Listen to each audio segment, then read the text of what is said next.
Coordinate জিওমেট্রির উপরে একটা সুন্দর প্রবলেম। এটা এই ধরনের প্রবলেম তোমার ওই যেই মেন এই ধরনের কম্পিটিটিভ এক্সামগুলোতে আসে। কি আছে এখানে, let the orthocentre and the centroid of a triangle is a minus 3 5 and b হচ্ছে 3 3 respectively. If c is the circumcenter of the triangle, then the radius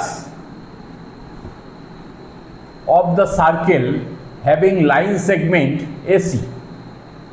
ঠিক আছে, এইবারে তোমাদের জানতে হবে অর্থোসেন্টার কি, সেন্ট্রয়েড কি, এগুলো জানো যদিও, তবু আরেকবার আমি এগুলো করে দেখাচ্ছি। এখানে এই একটা ট্রায়াঙ্গেল, তাই তো, এবিসি ধরো। অর্থোসেন্টারটা প্রথমে বলি, এবিসি। অর্থোসেন্টার কি হবে, তোমার প্রত্যেকটা অ্যাঙ্গেল থেকে যদি আমি অপোজিট সাইডে পারপেন্ডিকুলার টানি, তাই তো, এইরকম পারপেন্ডিকুলার টানলাম, এখান থেকে এইরকম পারপেন্ডিকুলার টানলাম, এখান থেকে পারপেন্ডিকুলার টানলাম, বুঝলে? এই যে যেখানে মিট করছে এইটা হচ্ছে অর্থোসেন্টার, তাই তো। এগুলো আমি একটু বলে দিচ্ছি। অর্থোসেন্টার।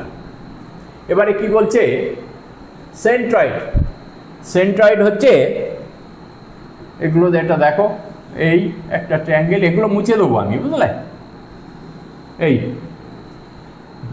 এর হচ্ছে মিড পয়েন্ট, এখানে প্রত্যেকটা সাইডের মিড পয়েন্টের অপোজিট ইয়ের থেকে, তোমার অ্যাঙ্গেল থেকে অপোজিট সাইডে এর উপরে, হ্যাঁ, মিড পয়েন্টে আমি যদি করি, জয়েন করি, এটাও এখানে মিড পয়েন্টে, এর মিড পয়েন্ট, তাই তো, এখান থেকে এইটা মিড পয়েন্ট, তাই তো।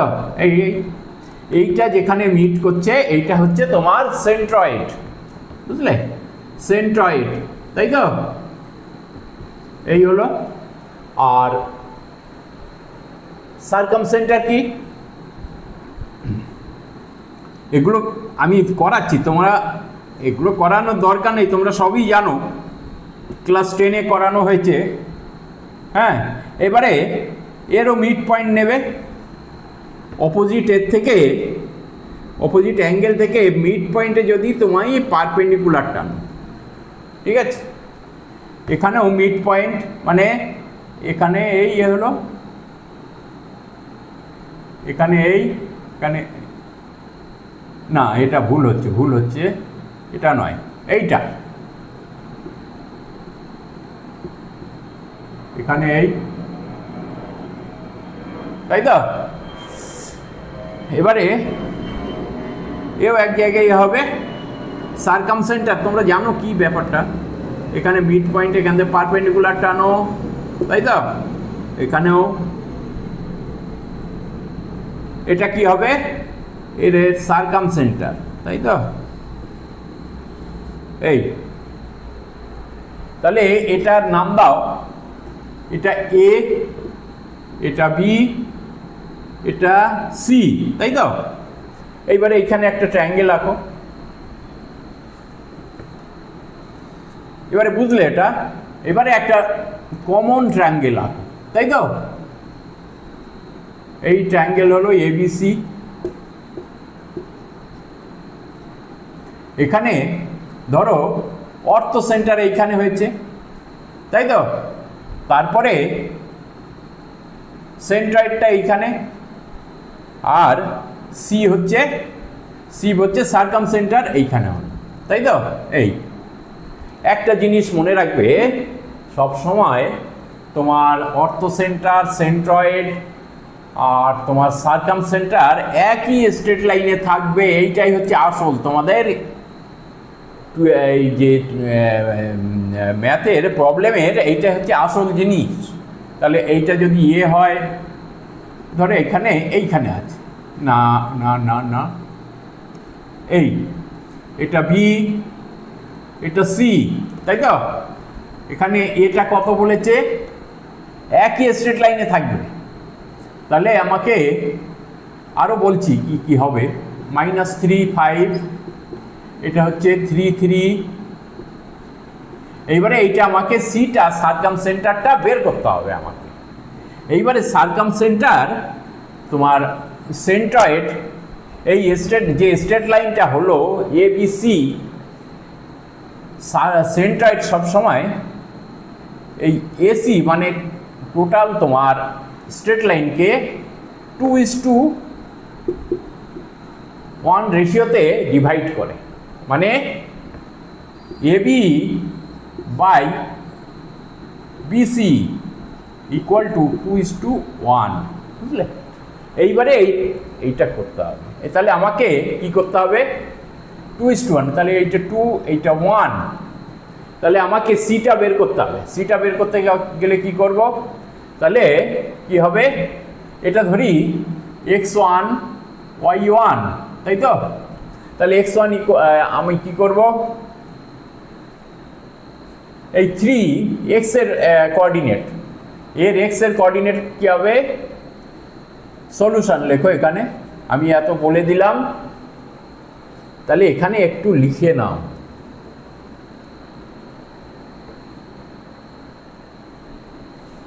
সেন্ট্রয়েড না তোমার অর্থো centre,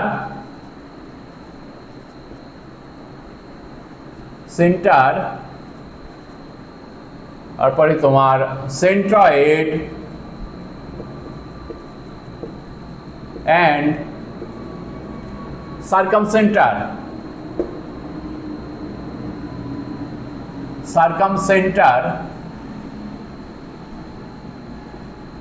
lies in the same straight line, তাই তো? আর হচ্ছে কি, সেন্ট্রয়েড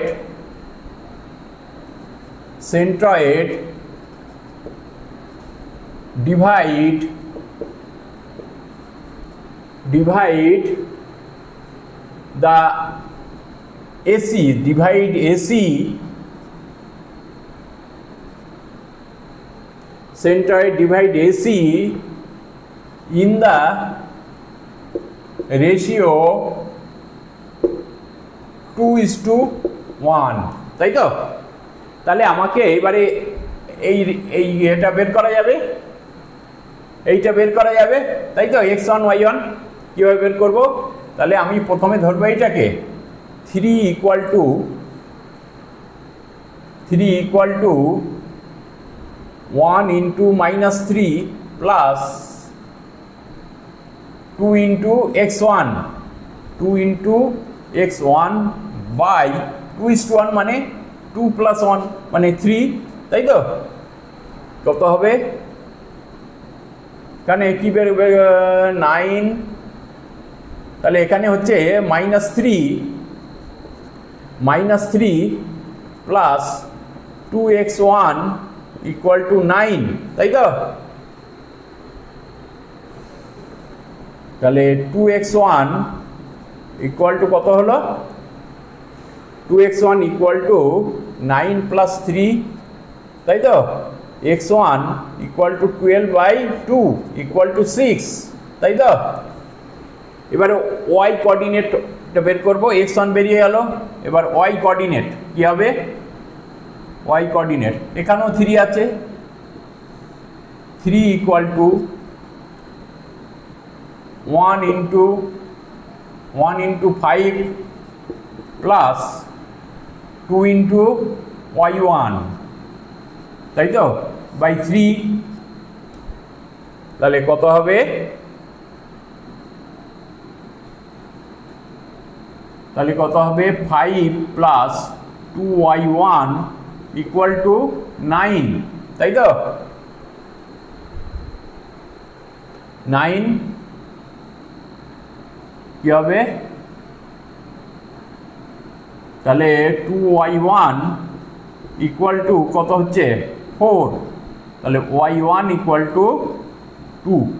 তাহলে সি এর রেশিও, সি এর তোমার কোঅর্ডিনেট কত হলো, কোঅর্ডিনেট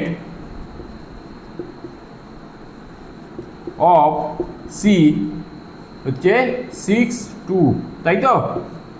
এবারে কি হবে, কি বের করতে বলেছে আমাকে, C is the circumference, then the radius of the circle having the line segment AC. তাহলে এসি লেন্থটা আমাকে বের করে নিতে হবে। AC equal to root over কত হবে, প্রথমে আমার ওইটা ডায়ামিটার বলেছে, তাহলে ওর হাফ হবে তোমার রেডিয়াস, তাহলে আমি ডায়ামিটারটা প্রথমে বের করে নিই। ডায়ামিটার কত হবে, এসি ইকুয়াল টু এখানে কত হলো 6, 6, 2, তাই তো। তাহলে এসিটা বের করে নাও, তাহলে 6 মাইনাস না plus 3 whole square plus 2 minus 5 whole square equal to কত হলো, root over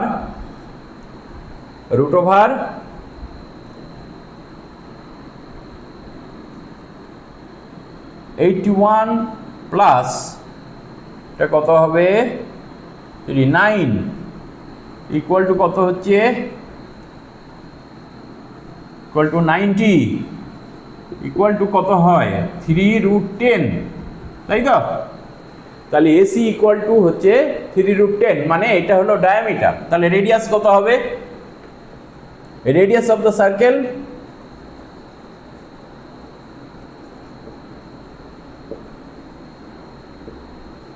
equal to 3√10/2, equal to এইভাবে লেখা যায় 3 ইন্টু রুট ওভার 10/4, এই 2টা রুট ওভারের ভিতরে গেলে 4 হয়ে যায়, তাহলে এটা কাটাকুটি করে কি হবে, এটা হচ্ছে 5, এটা 2, মানে 3√5/2, এইটাই হচ্ছে অ্যান্সার। ঠিক আছে, এবারে তোমার এখানে অপশান কি হবে, অপশান হচ্ছে 3√5/2, না এটা ভুল করছি, এ হবে, অপশান হচ্ছে এ, তাই তো। ঠিক আছে, সহজ প্রবলেম যদিও, কিন্তু মাঝের এইগুলো একটু তোমার, যেমন এবিসি সেম স্ট্রেট লাইনে থাকবে এটা জানতে হবে, কারণ এগুলো তোমরা ক্লাস 10-এ পড়েছো, কিন্তু এই যে এবিসি সেম স্ট্রেট লাইনে থাকবে এবং তোমার সেন্ট্রয়েডটা টোটাল লেন্থকে তোমার 2:1 রেশিওতে ডিভাইড করবে, এইটা জানতে হবে, বুঝলে, এইটাই হচ্ছে আসল এর। ঠিক আছে, নিশ্চয়ই তোমাদের ভালো লাগবে এই ধরনের প্রবলেম, আর যদি ভালো লেগে থাকে অবশ্যই তোমরা সাবস্ক্রাইব করবে, শেয়ার করবে এবং লাইক করবে, যাতে পরবর্তী আরও এই ধরনের ভিডিও তোমাদের দিতে পারি। Thank you.